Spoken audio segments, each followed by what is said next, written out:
if it wasn't something that was organic for you, Yeah. it would be torture trying to become this person that you think other people want to see, or you got to position yourself like this other person over here, Yeah.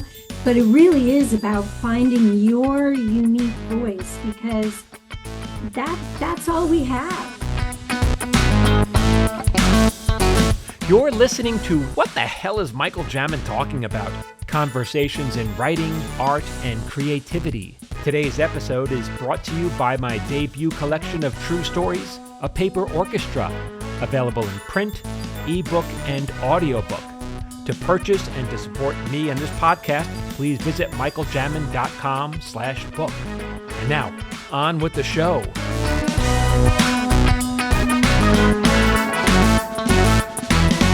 Hey everyone, welcome back to another episode. I have a very special guest today, the very beautiful and talented, I'm going to call her Cynthia Mann, although she's now currently Cynthia Mann Jamin. She's my wife.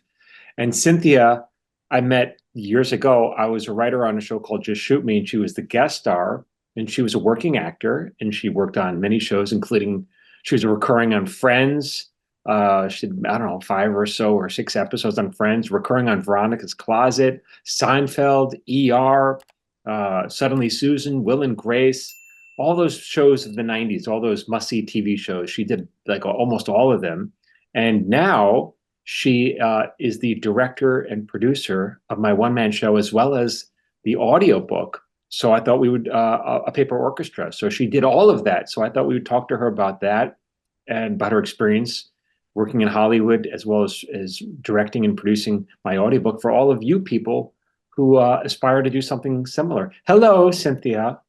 Hi, Michael. Hello, my beautiful wife. She's in the other room. We're pretending we live far apart, but actually we live very close to each other. You could say we're roommates. This is my roommate, Cynthia. So thank you so much for doing this. Thank you most of all for producing and directing my show. And I don't know, where do we begin? What should we start with? Well, I think it's the thing that's interesting is people might want to know, like, how is it working together and why do we work together? All right. Why? I don't have an answer for that, because you're cheap labor. That's why we work. Exactly. I don't have to pay you. That's why. Is that why we work together? Well, it's funny because it goes all the way back to when we were first dating, I think. Why? If you want to talk about that, because go ahead. Well, we love doing projects together. Projects. We call them projects because that's how the Canadians say it. Project. Yeah, projects. And when we first met, it was kind of like, well, we had this common interest of like, he's a writer, I'm an actor, but it's like, you can't sit around all day and just write and act, So we would find common things that we like to take walks. We like to do hiking. I taught you about Runyon Canyon. You were running in the flats. And I'm like, what the hell are you doing? Why are you running in the flats? Why don't you run up a hill? I didn't realize you could. Because it was so steep. And then you said you ran it. So I said, oh, all right, I guess I could try running it. I totally ran it. I ran it all the time. I had I had really muscular legs. You did. I know you did. And I still do. But yeah, you were so we would find little things to do, and I would take you around LA and get you LA-ified and teach you what Celestial Seasonings and time tea is. And also Whole Foods and Mrs. Gooch's. Mrs. Gooch's, yeah. This is way back. We would go to all this when she didn't approve of the supermarkets that I went to. So you didn't. You can go in there. I'm not going to get my food there. You get yours there, though. And so we would do, and so in many ways, you helped me a lot with art because you were an artist. You were a starving artist when I met you. Oh, yes. Yeah. Well, barely getting by, I would say. Yeah. I would say barely getting by.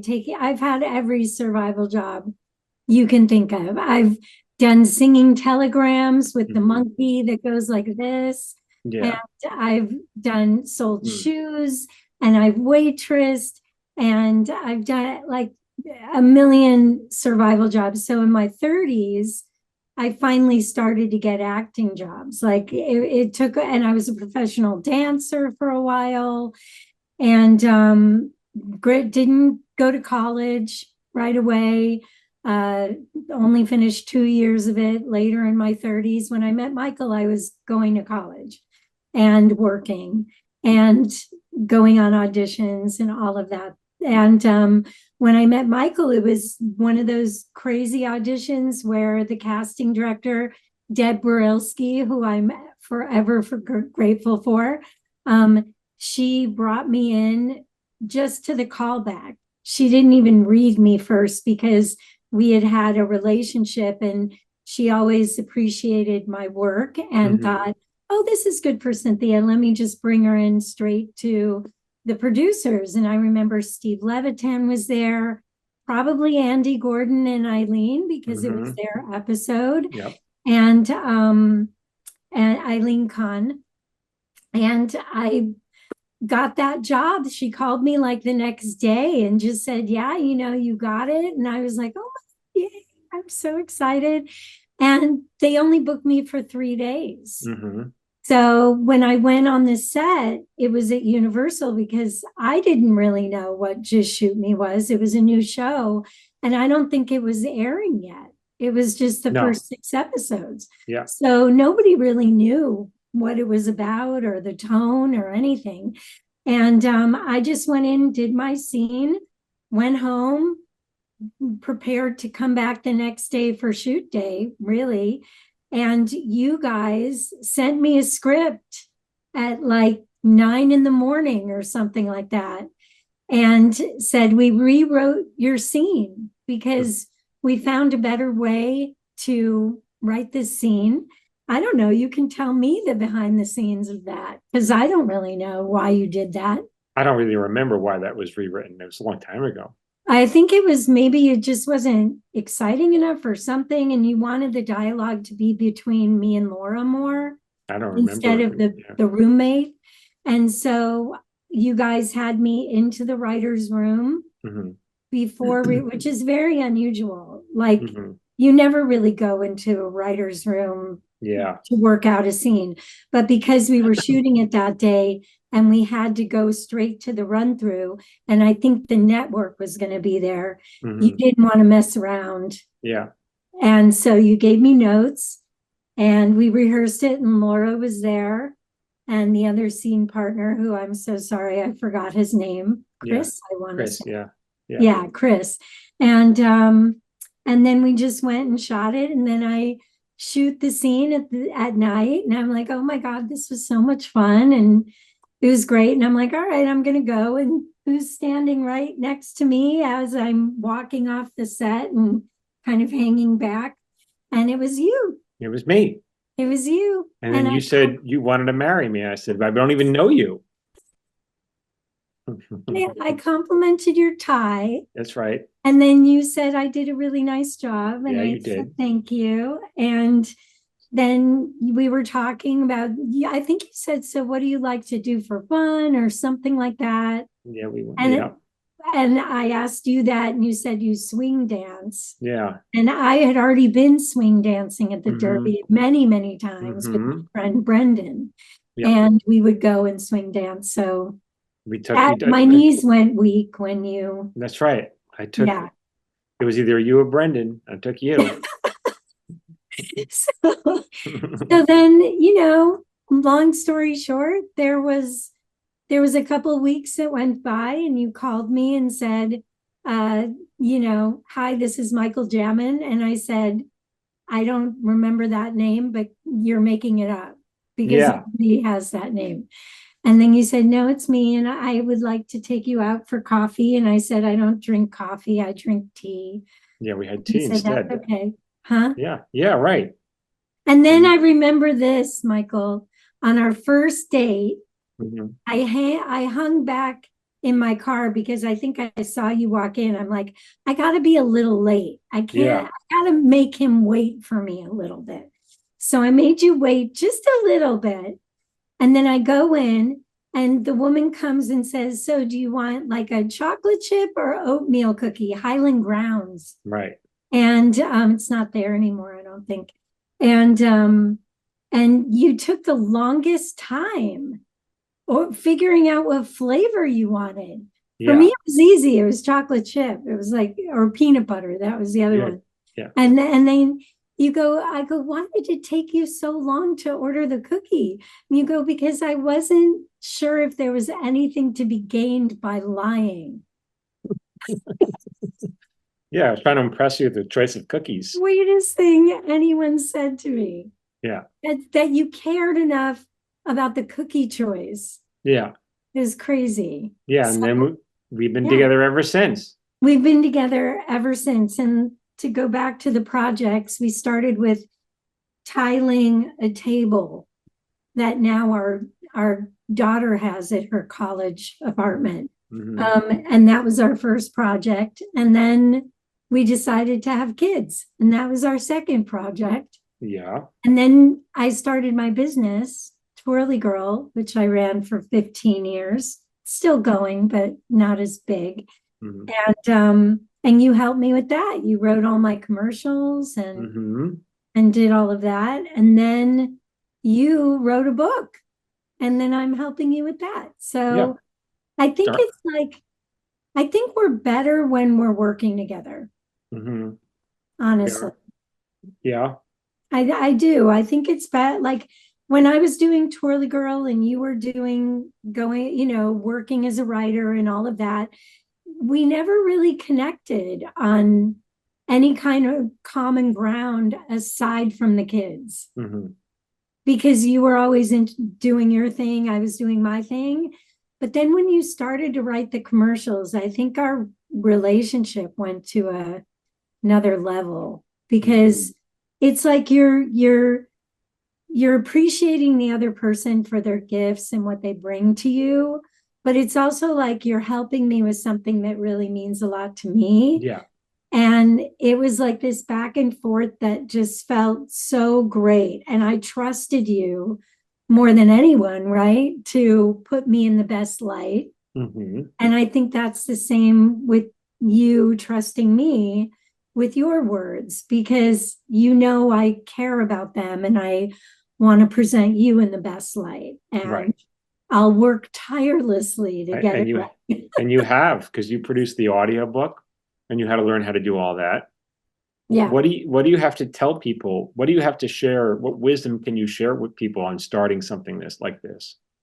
I would say, and I was talking to Lola about this last night, and what occurred to me was that when you have the pinch or you have just the idea to do something, and it's filling you with a lot of joy and passion, and it almost creates like its own engine in you, and you just feel so motivated to attack it and see if you can accomplish it.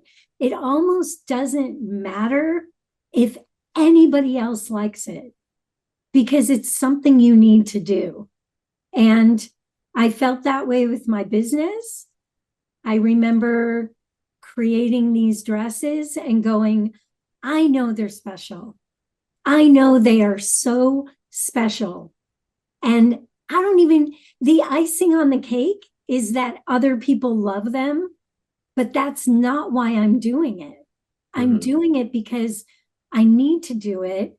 And it's bringing me so much joy, and it's fulfilling something in me that was missing or that I didn't even know that I needed.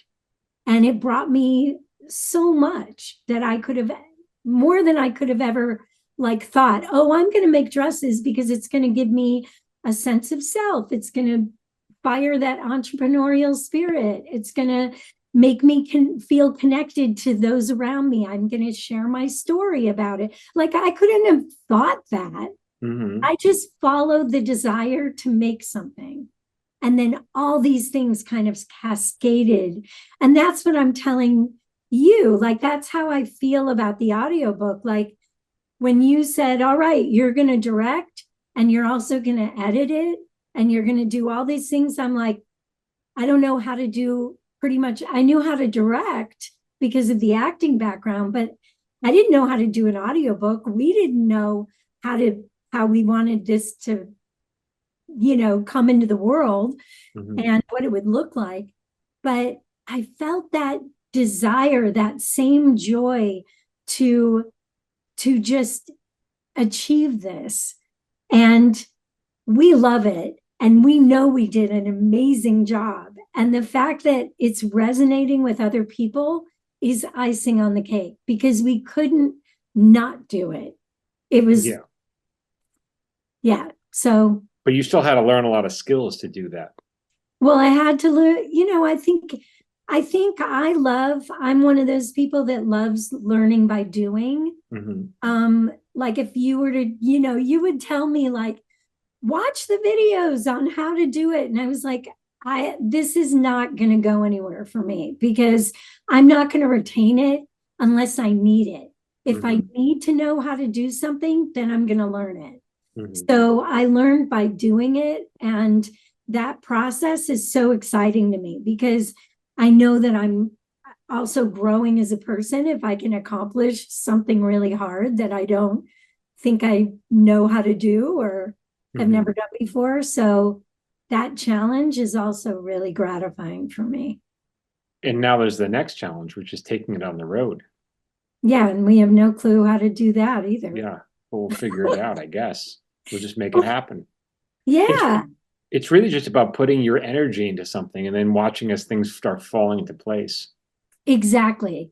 Yeah. Like you don't know what you don't know, but you'll find it out. And then that thing will lead to another thing. And we have very different styles, you and I. What my sense of what you do, and you tell me what you think mine is, but my sense of what your approach is you throw like 100% of your energy into thinking about it, and you're almost like tunnel vision. Like you have to be so hyper focused on it until you get it to where you want it to be, and nothing like distracts you.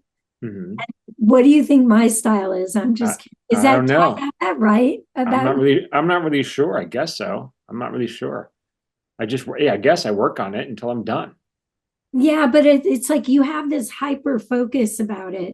And for me, like I kind of feel guilty if I'm not like you, like just sitting at the computer and like studying it and like figuring it out right then. To me, I have to walk away and I have to kind of let it settle. And then I have to really check in with my intuition in a way and go, okay, what's the next right move? Where do I need to spend my energy? Because just spinning my wheels trying to figure it out doesn't work for me. And I feel like you are good at that. You're good at like, okay, I'm going to figure this out. And you just keep working it, like kneading the dough. And for me, I have to leave it and come back to it. Yeah, all of it was every single part of it. None of it's easy. I don't know why people expect it to be easy. We all want it to be easy, but it never is. The creating of it is never easy. And then the marketing of it, putting it out there and getting people that's half the battle. Yeah. And I think the main thing that we discovered, and I think you working with Twirly Girl really helped you with this project, because you saw how being authentic, and really communicating with your audience in a very real way resonates. And there's no other way to do it, because how could you post every single day if it wasn't something that was organic for you? It would be torture trying to become this person that you think other people want to see, or you got to position yourself like this other person over here, but it really is about finding your unique voice, because that's all we have. There's a million books out there. There's a million dresses. I created dresses, right? There's a million of them. We don't need another one, right? But what we don't have is the dress that I can make. What we don't have is the book that you can write. Mhm. And I think leaning into that perspective is really, really empowering and crucial to the creative process. Yeah. We would speak a lot. We would go on walks and speak a lot about, in the beginning, we would talk about what the function of art is, what's the expectation, and what the market is. I remember talking about, like, because David Sedaris is the one who inspired me to write this, because I love his writing and it's the same genre, personal essays. And I remember talking to you like, but we know what he writes people love. We know there's a market for it. So shouldn't I be doing that? Yeah, I mean, but he's kind of paved the way, and that was inspiring. I think inspiration is so healthy, and that's what Right. you were inspired by. But the whole thing that you talk about is finding your voice. Yeah. And it took you a while to kind of find the rhythm, and people, when they read it, they're never going to confuse David Sedaris and Michael Jamin. They're never going to, because your background in TV gave you this whole different way of going into a story and entertaining an audience. And that's just in your blood. It's in your makeup. It's just who you are. And that the details of everything that you write, it reads like a film or cinematically, because there's no moment in there where it's not leading to something else. You are listening to What the Hell is Michael Jamin Talking About? Today's episode is brought to you by my new book, A Paper Orchestra, a collection of true stories. John Mayer says it's fantastic. It's multi-timbral. It runs all levels of the pyramid at the same time. His knockout punches are stinging sincerity. And Kirkus Review says, those who appreciate the power of simple stories to tell us about human nature, or who are bewitched by a storyteller who has mastered his craft, will find a delightful collection of vignettes, a lovely anthology that strikes a perfect balance between humor and poignancy. So, my podcast is not advertiser supported. I'm not running ads here. So if you'd like to support me or the podcast, come check out my book. Go get it in an ebook or a paperback, or if you really want to treat yourself, check out the audiobook. Go to michaeljamin.com/book. And now back to our show. I wish it was a genre that was easier to explain to people. Because when people say, what's your story? What is a book about?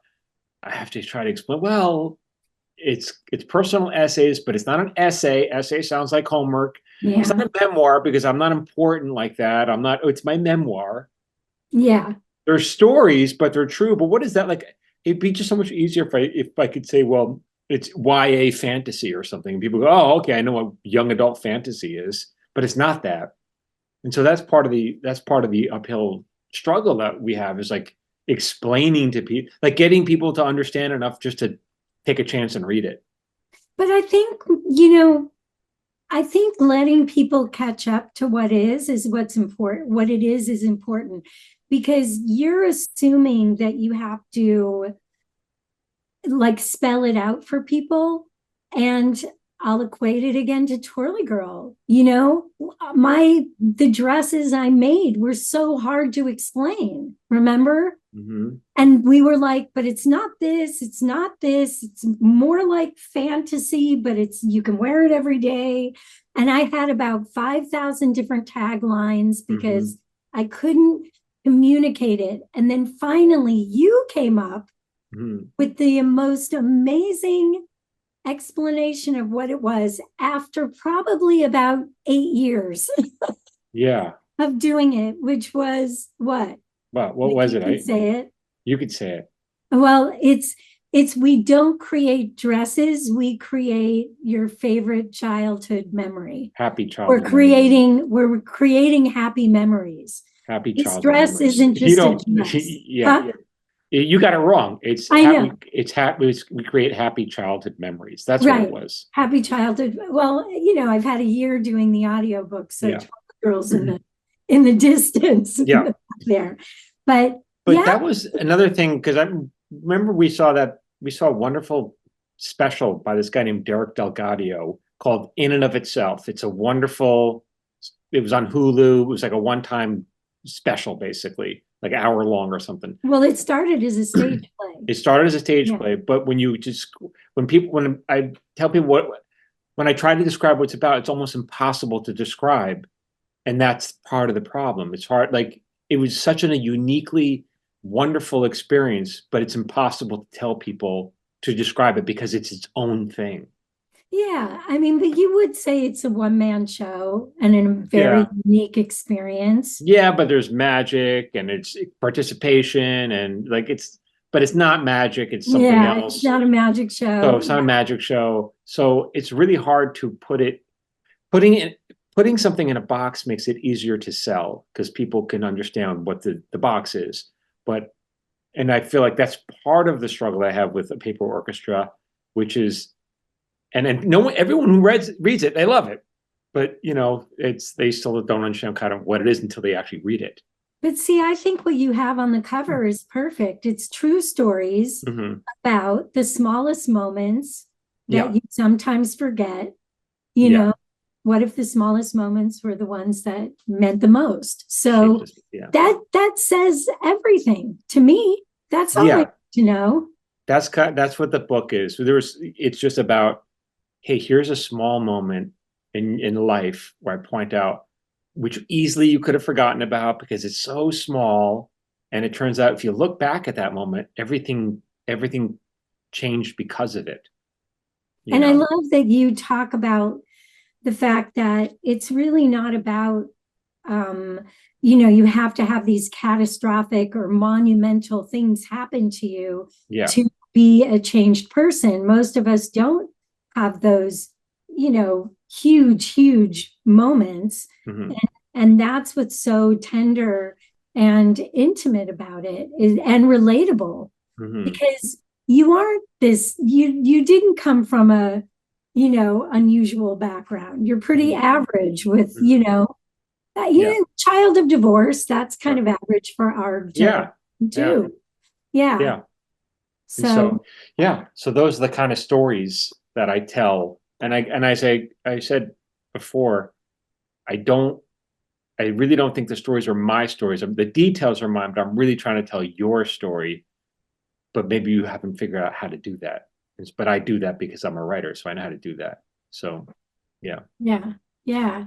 And I think we're just it's nice that we're able to work well together in so many ways. And I think it really does stem from having that deep respect for each other's gifts.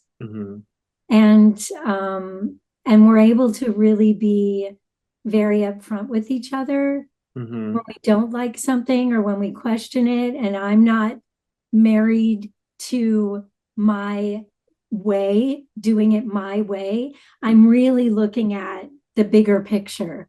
Like I want a paper orchestra to be great. What's going to serve that? And I think we both have that in mind. And in terms of the tour and taking it on the road, I think you're more than ready to perform it. And I'm so excited for people to be able to experience it in that way as well. Yeah, it's a different kind of, that's why, because the show is a theatrical show. And I do think there's something more intimate about, like, people say, can't you record it and play it up, Yeah, I could, but that's the audiobook, but that audiobook is going to be different. Yeah, but in terms of even like recording a stage show, like you'll miss the intimacy of being right in front of me, being in the room and feeling the energy. You don't feel the energy. That's part of the thing with TV. Like, it's great, it's a wonderful form, but you don't have the same energy as you do in seeing live theater. And I wish there's a better way, because many people don't want to see live theater, but it's like, it's different. Like, it's a different experience. Good theater is great. Bad theater is terrible. That's why it runs the whole gamut. It's like, there's that expression, nothing lasts forever except for bad theater. And, and that's because of the energy. Yeah. So it goes both ways. Yeah. And when we were working together, on the audiobook the first time, Yeah. we were trying to convey that performance that we do live. And after listening to it again and showing our, having our daughter Lola listen to it, and her listening to literally the first 3 minutes, and I had already edited the whole thing. She was like, "Oh no, this isn't, I can't, you got to bring it down." And we were like, yeah, I had a feeling, because when I was editing it, I was like, I don't know about this. We just got to see. Yeah, we had to do it again because we wanted the performance to be more intimate, because you're listening to it on headphones or alone in the car, and you're not listening it in a group of people, which is what the theater show is. So I'm literally in your head because you're wearing headphones. So we had to bring everything down and make the performance much more intimate.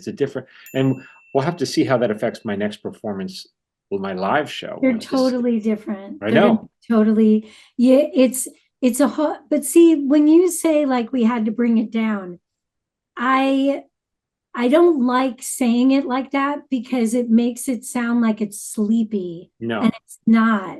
We had to bring it more intimate.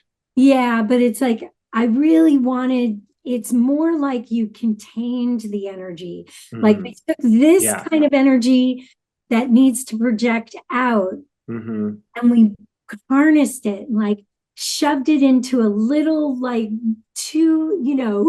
12 by 12 area. But this is all acting stuff that I could not have done without you, because you're an actor. I couldn't have figured this out on my own, I don't think. No, I think it would have been really hard, because your tendency, when you would just start to read it, before I would kind of steer you in the right direction, or go, oh, you're going down the wrong path, let me take you over here. That's pretty much all I needed to do in those moments. But your natural tendency was to just like, just start reading it. And I'm like, where are you? I don't hear your personality. I'm not engaged in the story, because you're not connected to it. Yeah. So it really required the same amount of energy, Michael, that it does for you to do this on stage. Yeah. But you had to have the same amount of energy, but contain it. Yeah.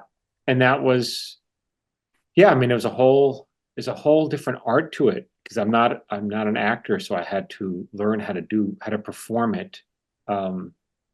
To keep people engrossed in it. So that was, I don't know, it's a fun performance.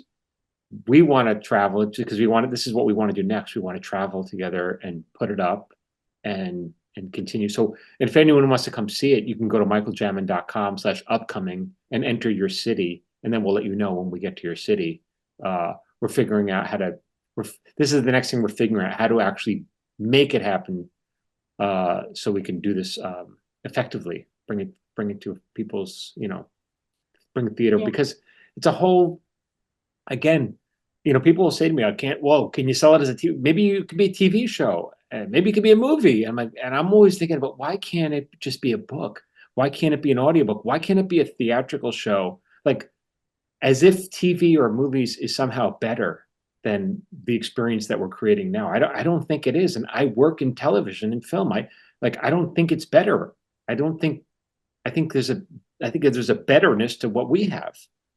Yeah, there's a pureness to it. There's something very simple and pure, and the pacing of it. Like everything's everything is so consumed so quickly right now.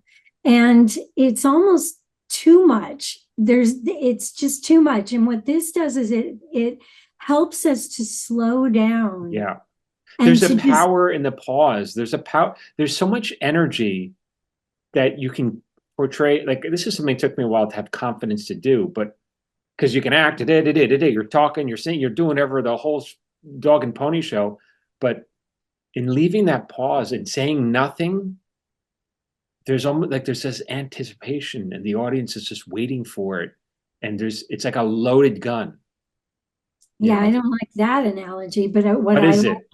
well, it's like you're on the edge of your seat and you've Mm. got us like in your hands and we're just captive. We're a captive audience, like time stands still. Mm-hmm. Time stands still and we're just with you. Yeah. And that it really is like allowing our being to kind of just be in that moment. It crystallizes the moments. And those are the moments in theater that why it's so impactful is because we're in this communal experience together where we're experiencing time at the same time and we're also being together at the same time. It's very profound. Yeah. It's very, and I remember working with you on the audiobook and you were really hesitant to take us with you. Like I remember that I kept saying, take us with you, Michael. It was like, but I'm going too slow or I'm going too fast or I'm, it was like, it didn't matter the pacing. Like I would arbitrarily tell you like, take us with you. And you would say, but I am. I go, yeah, but you're kind of, even if you're slow or even if you're fast, the intention is to connect with us and make sure that we're with you. And it's hard on an audiobook because there's no audience. But with an audience, you can feel. Yeah, but with the audience too, like I'm in front of a bright light. I don't see them. I can sense them, but I can't see anybody. But that's what's important is you sensing it. You can totally sense it. Yeah. You can sense it because you can hear the, or the, or that, or you can hear laugh, or you can hear the silence is different than a regular silence. Yeah. It's like a pin drop. There's that moment at the end of the Marissa disclaimer where I confessed to something and the audience is so disappointed. I remember the first time we performed it, they were just like, we all go, oh. Yeah, everyone was so disappointed in me. But that's what's so effective about it is that they were along for the ride. And that's another thing because you gave me a couple things that helped me before each show. You printed out Elie Kazan's what is it called? Like Letter to the Actor. Letter to the Actor. And I read it before where he talks about what my responsibility is to the audience as a performer, what my responsibility is. And so it doesn't feel, it's not like it, because it can come off as being self-absorbed acting. It could come off as being narcissistic. Look at me, but you can't look at it that way. You have to look at it as, this is what I have to do in order to give you what you want. A gift. You have to give the audience a gift. And you have that responsibility to leave it all on the stage. Yes. And when you're an actor, it's no longer about you, Michael. It's about the words on the page. Yeah. And you need to fulfill those words on the page. And as an actor, we're taught that the words are sacred. We don't change the words. We don't try and outthink the words. We don't, they are everything. And our job is to bring that to life and bring ourselves to the piece. And it's exhausting now. At the end of the show, it is exhausting. I don't people appreciate how much energy I have to be in every moment so as not to like check out or phone in or like just like at the end of the night, I'm exhausted from an hour show. It's like, oof, God. And you're not expected, like it's impossible in a way. And the greatest actors will say this too, that, it is a job. It's, so what do you do if you're not feeling it? And in that moment, you're thinking about what you're going to have for dinner or, oh my God, I can't wait to just go home and lie down. Right. Because it requires so much energy. And what you do is you go with that truth inside. I don't even want to be here right now. You use the truth of what you're feeling in that moment, and that brings you back into the piece. You have to connect to something real. Whereas if you're denying it, and you're going, oh my God, I suck right now. I need to force myself to have this energy. Then you're going to overcompensate, and you're going to force it, and it's not going to be truthful. But if you really go into the moment of like, damn, I got nothing. I feel nothing. How does that make you feel? Feels pretty shitty. All right. I'm just going to say the next line from this place because this is where I'm at. And then it takes off. Then you're off again. So, I mean, but what if the line you're not supposed to feel shitty on? It doesn't, the audience buys it because the audience knows truth. As long as you're truthful, we're going to take however you read it and go, oh, that must be what that means. Oh, the character must feel this way. They're not going, oh, Michael's. But the character is not supposed to feel, the character's excited to be at a party. But it could look like this. Oh my God, I am so excited to be here. Like it could look really intense and focused when I'm feeling like, God damn it, I'm not feeling anything. Instead of the idea of like, oh my God, and I'm so happy to be here. Like, why does it have to come out that way? Right. Even if I came out and I was like, I'm really excited to be here. What does that come out? It could come across like I'm a little nervous, or I'm like, I'm excited. I'm afraid to show it. But it feels truthful, you're saying. Yes. As long as it's rooted in some kind of truth, the audience will interpret it however it needs to go with the story. This is some high level directing shit for people. Don't you think? Yeah, I mean, it's I appreciate that. I think a lot of it to me is how I was trained was always going with what is, and you hear a noise, it's not about like everybody being quiet all the time. And, all right. So what happens if you hear a noise backstage during your show? You incorporate it. Even if you don't want to draw attention to it, you as the actor, because the audience is all going to hear it, right? So if you hear, that, I have to just kind of go, all right, I don't have to comment on it. I just have to take that moment and allow it to be there. Because again, if you deny it. But doesn't that break the fourth wall if you hear a banging backstage and then you turn your head and you acknowledge it as backstage? Yeah, but it could be if you're the character and you hear something backstage, that's the world you're in. It could be in the next room. Yeah, you have to. But if you don't acknowledge it, it's like, well, why aren't they acknowledging? Yeah, and then there's like a giant elephant in the room, and and stuff like props falling over. Oh my God, there'd be like, the worst thing an actor could do. One of the worst things is like, their hat falls off and it's not supposed to fall off. And the whole time it's sitting in the middle of the stage. The audience is worried about the hat now. Right. We're going to be thinking about the hat. So the worst thing an actor can do is to deny that the hat fell off. Right. You know what I mean? Like use it. Use all of it. All of it is for the moment to fuel you. And sometimes the best. When I was on Friends, David Schwimmer and I were rehearsing our scene. You did a bad thing, very bad, very, very bad. Yes, I know. That scene. And we were rehearsing it and we screwed up. But we didn't sit there and go, oh, wait a minute. We screwed up the line. Let's take it back. No, you just go with it. And Marta and David, the show creators, were standing right off to the side, and they're like, wait a minute, guys, what happened there? It was like, yeah, we screwed up the lines. Well, that's going in.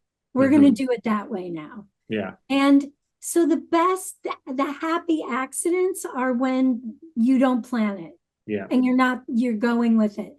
And Michael, you have some amazing moments in the audiobook where you can't speak. You're so full of emotion that you can't speak.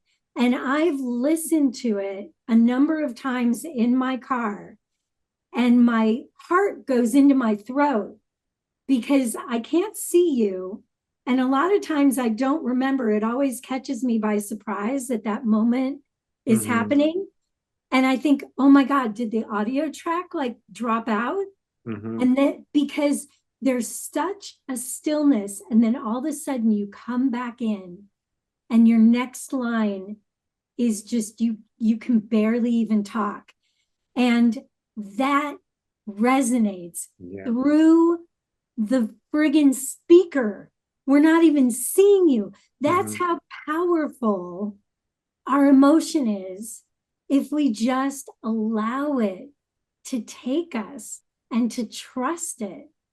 And it's transformative. It and really is like a time machine for me, because when I'm retelling those stories, it's like I'm living it again.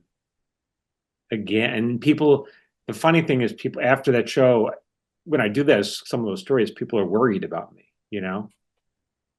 Yeah. Yeah, because it's that's what Elia Kazan talks about, is like you just leave it all on the stage. Yeah. Because why else are you there? Why are you there? If you're not going to go there, then why are you there? That's why I feel like one of the things that I like about personal essays, which is so hard to explain to people, but when they read it, they get it, is that a novel, the characters are made up, they're fictitious. And the worst thing that can happen, your character, they'll die. But again, they're just made up. So it's everything's fine. You know, your favorite made up character just had something horrible. Again, they're just made up. But with these personal essays, like this, I feel the stakes are higher. I feel like it's a unique art form because the stakes, it's a real person telling real stories about themselves. The stakes are higher because they're not made up. Yeah. And They're that's not, the beauty of what, you performing your own work too, is that you can really shine in that way. You don't have to worry about becoming a character, putting something on. But I think it is hard for you because you have to psych yourself up to really go there. It's like your energy has to be up. You have to be willing to investigate that. And if you're not feeling it, you got to go with the truth that you're not feeling it and then see where that leads you. It's scary. It's also like, the funny thing is I don't really have any desire to do to act in someone else's show. I don't have a desire to become an actor. It's just really more like I have a desire to pursue this art. And why do you feel the pinch to want to perform it? And I've asked you this in the end of the audiobook too, but it's not so much what is it in you that needs to be seen and heard, or I'm not entirely clear on it. I just want to, I suppose it's because, and I'm very happy I've had a long and successful career as a TV writer, but part of me also feels like there's just something missing from what I write. Interesting. Yeah. I think maybe it's similar to when I was a dancer, I was like, I need more expression than this. Like I have to act now because dancing just is part of the expression. Yeah. But it's not allowing me to fully express everything. Yeah. So maybe performing is part of that for you. Like it's not enough to just have people read it or listen to it. You want to experience it with them. You need that connection, that expression. Yeah, I guess. And I also I kind of want to just do something special. Like, that's all. I just because I wonder sometimes before when I go on, I go, why am I doing this? I just want to create something special that people will like. And I think people get it from the book and the audiobook. So it's not necessary. It's not necessary. I don't think it's necessary for me to perform, but maybe it's a plus. I don't know.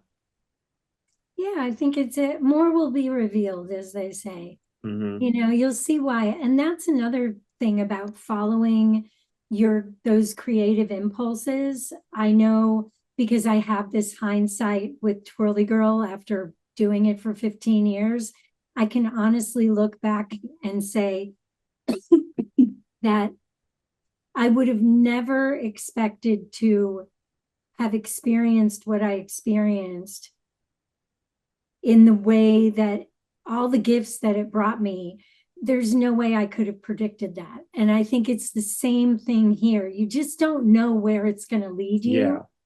but you feel the need to do it. And I Right. think that's enough. I think that's all you need, Yeah. honestly. It takes on a life of its own, too. Yeah. We'll see where it goes, but we'll just put energy into it and see where it goes. Yes. All right. On to the next project, but this project now. Well, maybe is that where we conclude this podcast? Is there anything else to cover? I don't know. Anything else for you? I don't know. I'm very grateful for all your help doing this. I couldn't do any of this without you. For everyone listening, it really helps if you have someone helping you with whatever your project is. It does help a lot. And so you have to find the right person, whoever that is. Well, I'm so grateful for you and everything that you've brought me. And this is just a joy, and everything I want it to be, it is. And I'm so happy to be working with you. Yeah, you're sweet. All right, everyone. There you go. A Paper Orchestra. Signed copies are available at michaeljamin.com. You can also find the link to the paperback, the ebook, the audiobook. The audiobook's on Audible, Spotify, and Apple. It's called The Paper Orchestra, produced and directed by Cynthia Jamin. Yeah.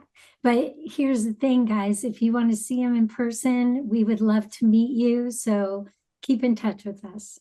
Yeah, sign up at michaeljamin.com/upcoming. Okay, everyone. Thank you again. Thank you, Cynthia. Thank you, Michael. I love you. I love you.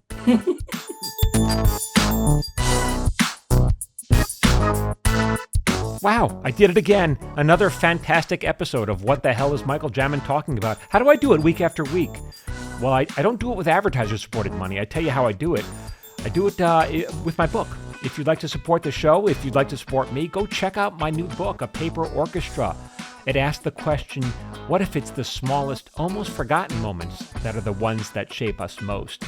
Laura Sandragomo says, good storytelling also leads us to ourselves, our memories, our beliefs, personal and powerful. I loved the journey. And Max Muchnick, who was on my show, says, as the father of daughters, I found Michael's understanding of parenting and the human condition to be spot on. This book is a fantastic read. Go check it out for yourself. Go to michaeljamin.com/book. Thank you all, and stay tuned. More great stuff coming next week.